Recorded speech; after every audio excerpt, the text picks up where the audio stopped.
अध्याय 21. 21व्या कळस अध्यायात शके 1888च्या चैत्र महिन्यातील कृष्ण त्रयोदशीला मंगळवार होता.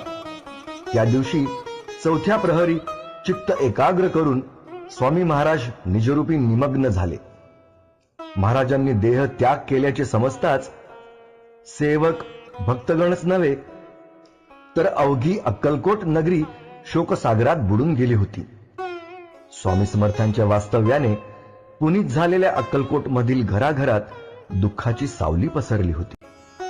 श्री स्वामी चरित्र सारामृताचं लेखन ज्यांनी केलं ते विष्णुबुवा, मूळचे कोकणातील पालशेत गावचे, पेशाने शिक्षक असलेल्या विष्णू बळवंत थोरात गुरुजींचा स्वामी भक्त थोर व्यापारी शंकर शेठ यांच्याशी स्नेह होता. त्यांच्याच प्रोत्साहनामुळे मी सर्वसाधारण भक्तांनाही सहजपणे समजेल इतक्या सोप्या भाषेत स्वामी चरित्र लिहिले आहे, असे विष्णुबुवा म्हणतात. श्री स्वामी समर्थ.